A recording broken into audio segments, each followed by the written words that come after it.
এমন একটি দোয়া রয়েছে, আমরা যদি সহি শুদ্ধভাবে ইখলাসের নিয়তে একবার পাঠ করতে পারি, আল্লাহ পাক রব্বুল আলামিন আমাদের 60 বছর 70 বছরের যত গুনাহ রয়েছে, রাতে দিনে ইচ্ছায় অনিচ্ছায় যতই গুনাহ করেছি, 1 মিনিটের ভেতর 1 সেকেন্ডের ভেতর আল্লাহ পাক ক্ষমা করে দিবেন। রব্বে কাবার কসম। আপনি যদি প্রয়োজন মনে করে থাকেন, ভিডিওটি শুরু থেকে শেষ অবধি কন্টিনিউ দেখতে থাকেন।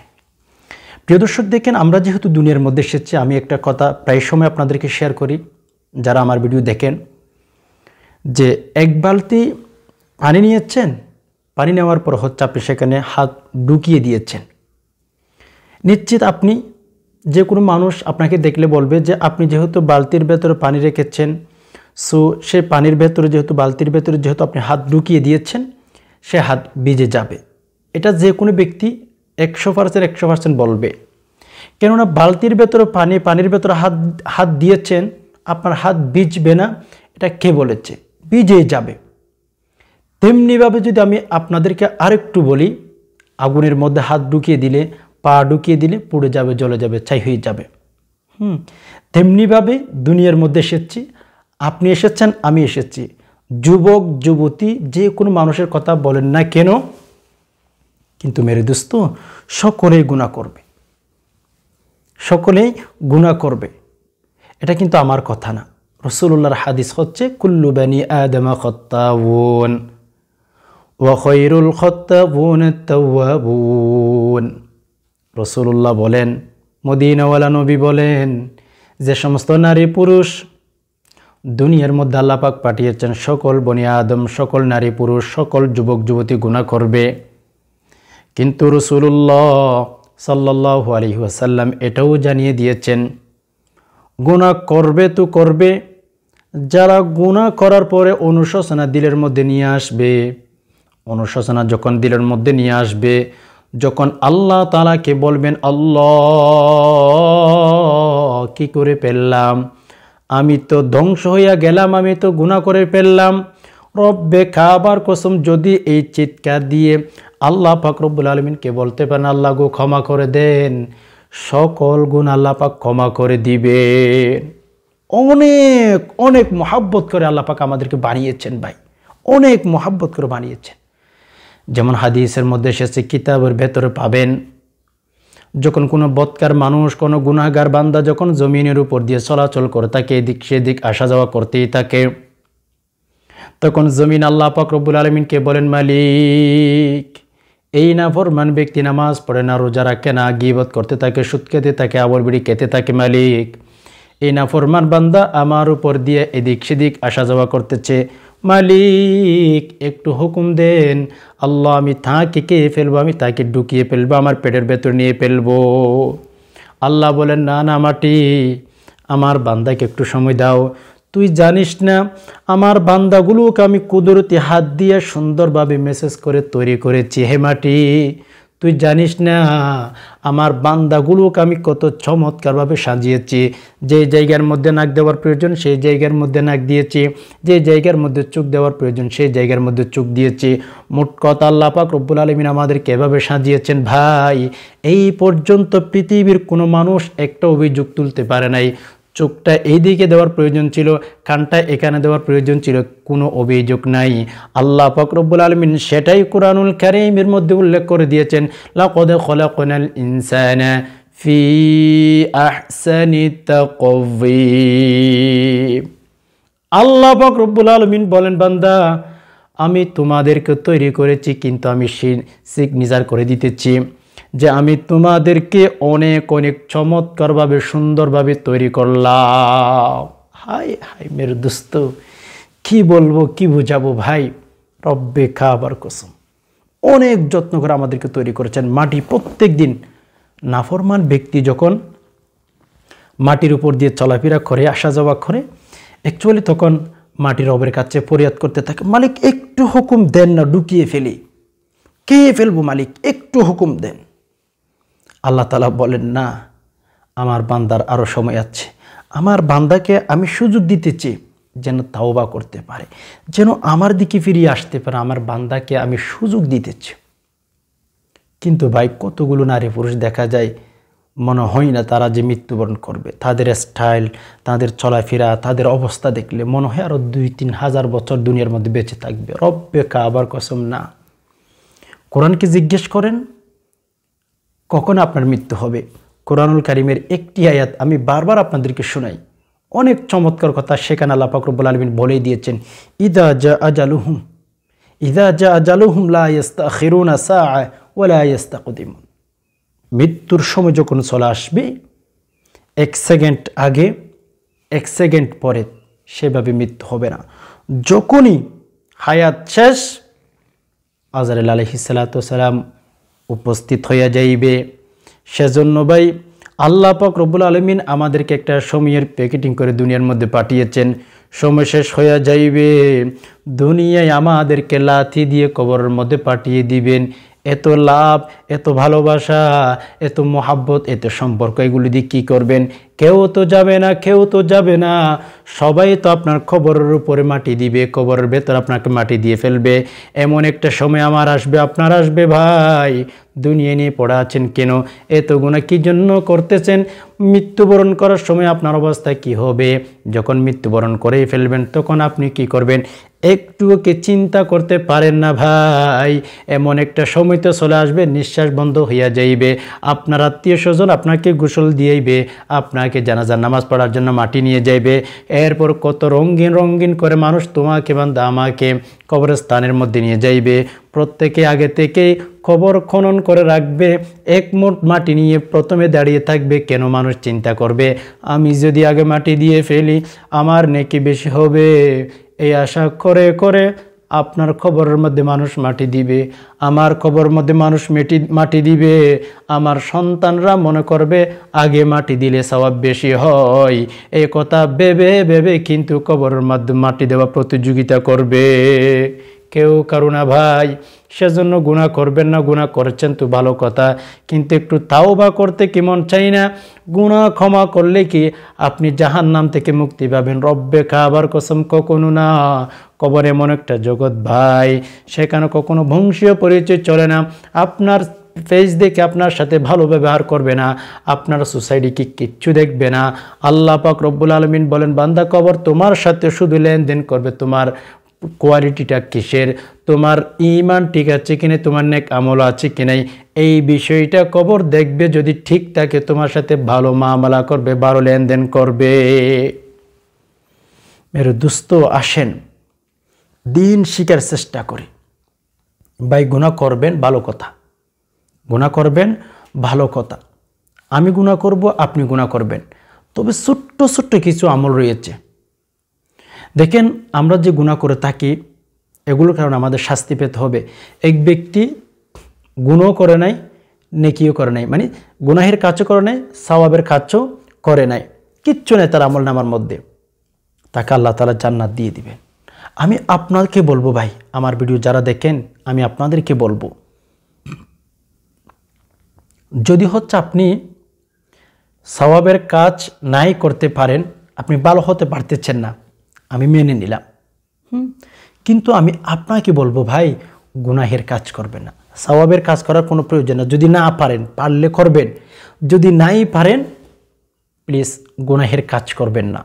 কিয়ামতের ময়দানে আপনি এভাবে উঠেছেন রব্বুল আলামিনের দরবারে যে আপনার আমল নামার মধ্যে কোনো গুনাহ নাই, দেন হচ্ছে কোনো সওয়াবে নাই। আল্লাহ পাক রব্বুল আলামিন আপনাকে কোথায় দিবে? আমি বলবো আল্লাহ পাক আপনাকে জান্নাত দিবেন। বলে কেন? আমি ভাই বলবো জাহান্নামে যাওয়ার জন্য গুনাহ থাকতে হয়। গুনাহ যেহেতু নাই, আল্লাহ তাআলা ফেরেশতাদেরকে বলে দিবেন যে ফেরেশতা নিয়ে যাও আমার বান্দার আমল নামার মধ্যে তো গুনাহ নাই, জাহান্নামে দেব তো দেব কীভাবে? এর জন্য আমি আপনাকে বলবো যদি সওয়াবের কাজ করতেই নাই পারেন, গুনাহের কাজ করবেন। অ্যাকচুয়ালি গুনাহের কাজ থেকে বেঁচে থাকেন, নেকির কাজ পারলে করবেন, না পারলে করবেন না। কিন্তু গুনাহ যেন না হয়। গুনাহ ভাই এটা যদি বলতে চাই অনেক মারাত্মক একটি জিনিস। ক্যান্সার হচ্ছে খারাপ একটা জিনিসের নাম হচ্ছে গুনাহ।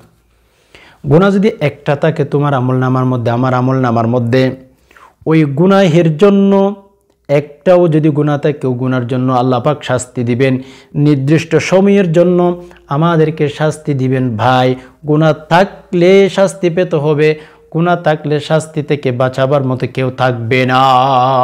আসেন, গুনাহ করেছেন, দোয়া পাঠ করেন, তাওবা করেন।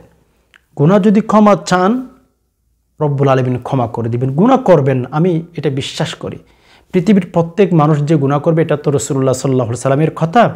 সো আপনি গুনাহ করবেন, আমি গুনাহ করব, তাই বলে গুনাহ নিয়ে কবরে যাব, এটা বলছে কি আপনাকে? No, never. আরে মিয়া, হাজার হাজার ছোট্ট ছোট্ট দোয়া রয়েছে।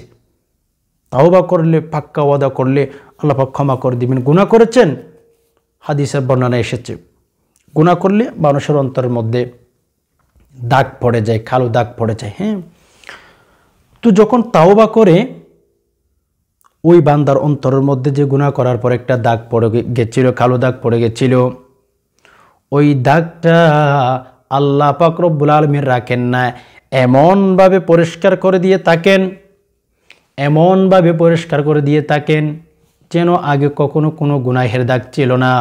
আমি যদি বলি, আমার একটা কাপড় যদি কোনো জায়গার মধ্যে লাগা বান্দা ছিদ্র হয়ে যায়, পেটে যায়, তখন আমি যদি ওই কাপড়টা সেলুনের বিভিন্ন দোকানের মধ্যে নিয়ে যাওয়ার পরে, যে জায়গার মধ্যে কাপড় সেলাই করে সেই দোকানের মধ্যে নিয়ে যাওয়ার পর আমার কাপড় যেখান থেকে পেটে গেছে, নষ্ট হয়ে গেছে, ওইটা যদি আমি সেলাই করে নিয়ে আসি আবার পরিধান করার জন্য, তাহলে দেখবেন যে জায়গার মধ্যে সেলাই করা হয়েছে ওই জায়গার মানুষ দেখলে বুঝতে পারবে এই জায়গাটা পেটে গিয়েছিল, এই জায়গাটা ছিদ্র হয়ে গেছিল, যার কারণে এই ভাইটি কাপড়টা সেলাই করা আবার পরিধান করেছে।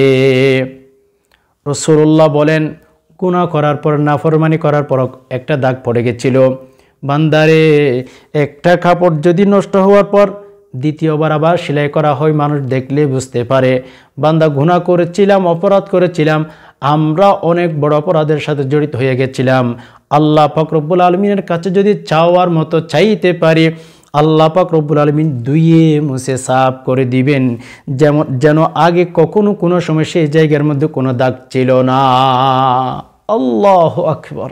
আসেন, একটু বুঝবার চেষ্টা করে, শুধু দুনিয়ায় করেন না ভাই।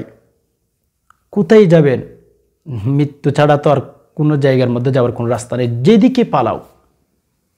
তাহলে ভাই, গুনাহ করার পরে আমরা অবশ্যই তাওবা করে ফেলবো, নেকির কাজ করে ফেলবো। আমাদের উলামাগণ পরামর্শ দিয়েছেন, আপনি একটু গুনাহের কাজ করে ফেলেছেন, সাথে সাথে একটা ভালো কাজ করে ফেলেন। কেননা আমরা দুনিয়ার মধ্যে এসেছি গুনাহ করব।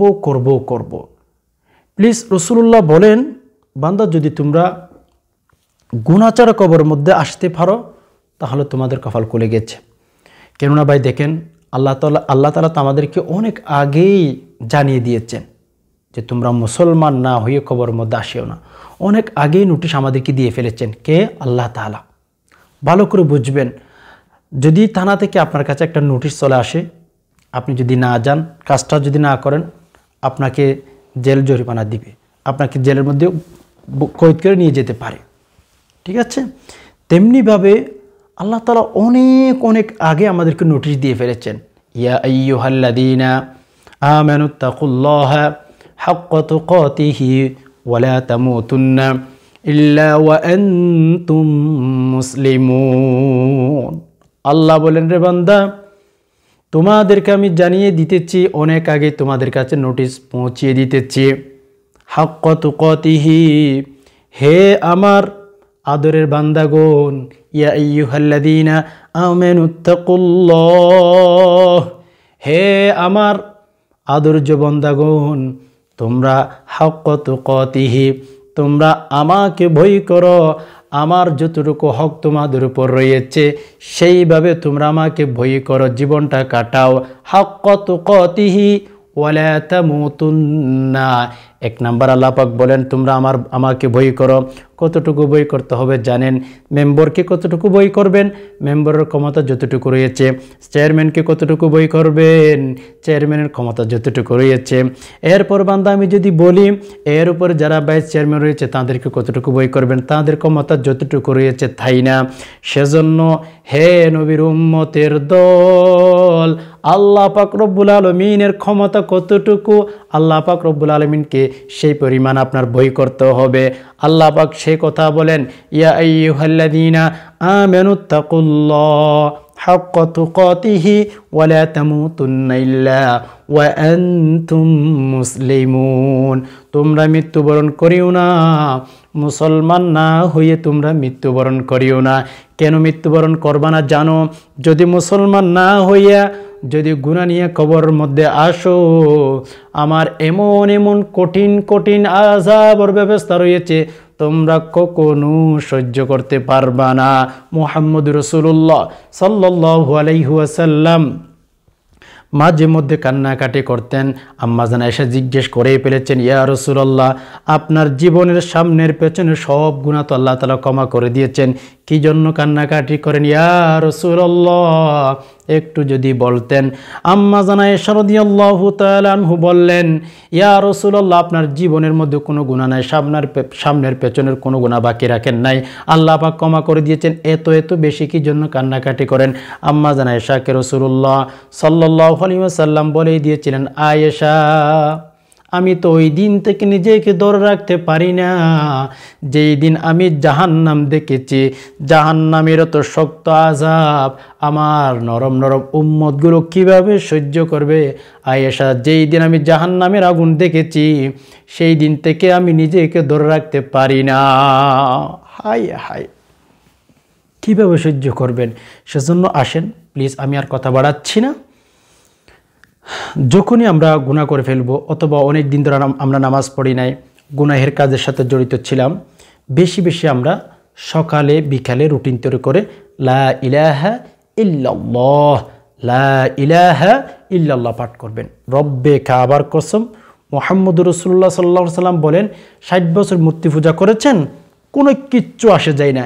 100 বছর 1000 বছর যদি আল্লাহ হায়াত দেন, 1000 বছর আপনি মূর্তি সিজদা করেছেন, সূর্য পূজা করেছেন, গাছ পূজা করেছেন, গরু পূজা করেছেন, কিচ্ছু আসে যায় না।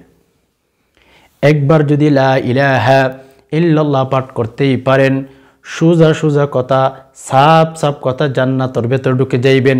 সেজন্য ভাই, গুনাহ করেছেন, নামাজ পড়া শুরু করেন, পাক্কা ওয়াদা করেন, লা ইলাহা ইল্লাল্লাহ বেশি বেশি পাঠ করেন। রাসূলুল্লাহ সাল্লাল্লাহু আলাইহি ওয়াসাল্লাম মদিনাওয়ালা নবী রাহমাতুল লিল আলামিন বলেন, মান ক্বালা লা ইলাহা ইল্লাল্লাহ দাখালাল জান্নাহ। যে ব্যক্তি লা ইলাহা ইল্লাল্লাহ পাঠ করে ফেলবে, ওই ব্যক্তি জান্নাতের ভেতরে ঢুকে যাইবে। আমি বলবো, লা ইলাহা ইল্লাল্লাহ পাঠ করেছেন, আপনার জন্য জান্নাত আল্লাহ পাক রব্বুল আলামিন রেডি করে রেখেছেন। কখন রেডি করে রেখেছেন জানেন? যদি কোনো গুনাহ না থাকে, মৃত্যুবরণ করবেন তো জান্নাতের ফায়সালা হয়ে যাবে, কোনো এদিক সেদিক যেতে হবে না। হে নবীর উম্মতের দল, এখানে একটা কথা আমাদের মনে রাখতে হবে ভাই, যদি গুনাহ থাকে, লা ইলাহা ইল্লাল্লাহ পাঠ করেছেন, মগর আপনার আমলনামার মধ্যে গুনাহ আছে ভাই, গুনাহ থাকলে কিন্তু গুনাহের জন্য নির্দিষ্ট সময়ের জন্য আপনাকে জাহান্নামের মধ্যে নিক্ষেপ করা হবে। সেখান থেকে আযাব ভোগ করার পর লা ইলাহা ইল্লাল্লাহ পাঠ করার কারণে আল্লাহ পাক রব্বুল আলামিন জান্নাতের ভেতর ঢুকিয়ে দিবেন। তবে একটা কথা মনে রাখবেন, গুনাহ করলে কিন্তু শাস্তি পেতে হবে। একটা না একটা দিন আপনি জাহান্নাম থেকে বের হয়ে জান্নাতের ভেতর ঢুকে যাইতে পারবেন, শুধুমাত্র কেবলমাত্র লা ইলাহা ইল্লাল্লাহ পাঠ করার কারণে। সেজন্য আমরা লা ইলাহা ইল্লাল্লাহ পাঠ করতেই থাকবো। অনেকে লা ইলাহা ইল্লাল্লাহ পর্যন্ত পাঠ করতে পারে না, জানে না সহি শুদ্ধভাবে। এভাবে উচ্চারণ করবেন, লা ইলাহা ইল্লাল্লাহ, লা ইলাহা ইল্লাল্লাহ, লা ইলাহা ইল্লাল্লাহ, এভাবে পাঠ করবেন। দেখবেন অনেক অনেক বেশি সফলতা আল্লাহ পাক রব্বুল আলামিন আপনাকে দিয়ে ফেলেছেন। জীবনের যৌবনের সকল গুনাহ আল্লাহ পাক রব্বুল আলামিন ক্ষমা করে দিবেন ইনশাআল্লাহ। অনেক অনেক বেশি সফলতা আল্লাহ আপনাকে দিবেন, চিন্তাও করতে পারবেন না। সেজন্য সকালে বিকালে প্রত্যেকটা জিনিসের জন্য রুটিন আছে আপনার। সো লা ইলাহা ইল্লাল্লাহ কতবার করে পাঠ করবেন প্লিজ একটা রুটিন তৈরি করেন। হ্যাঁ, রুটিন তৈরি করে লা ইলাহা ইল্লাল্লাহ পাঠ করেন, দেখবেন ভাইরে কত বেশি নেকি দিয়েছেন। রব্বে কাবার কসম, হাদিসের কথা যদি আপনাদেরকে শুনিয়ে দিই আশ্চর্য করবেন।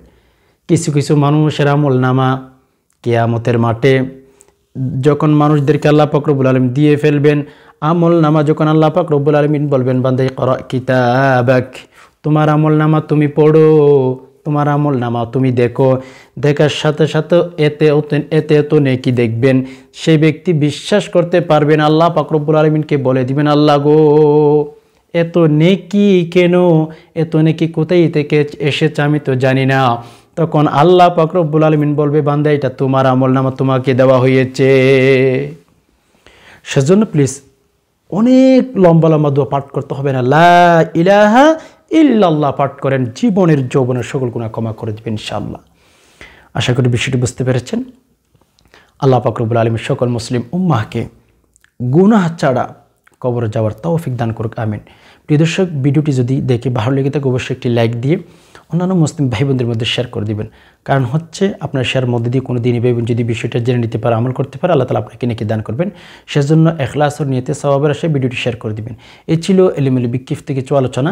এতক্ষণ পর্যন্ত যে সমস্ত ভাই বোন সময় দিয়ে সবর করে ভিডিওটি দেখছেন, আল্লাহ তাআলা আপনাদের সকলকে শান্তিতে রাখুক, নিরাপদ রাখুক, আমিন। হাদা মা ইনদি ওয়াল ইলমু ইনদাল্লাহ আলাইহি তাওয়াক্কালতু ওয়া ইলাইহি উনীব। আসসালামু আলাইকুম ওয়া রাহমাতুল্লাহি তাআলা ওয়া বারাকাতুহু ওয়া মাগফিরাতুহু।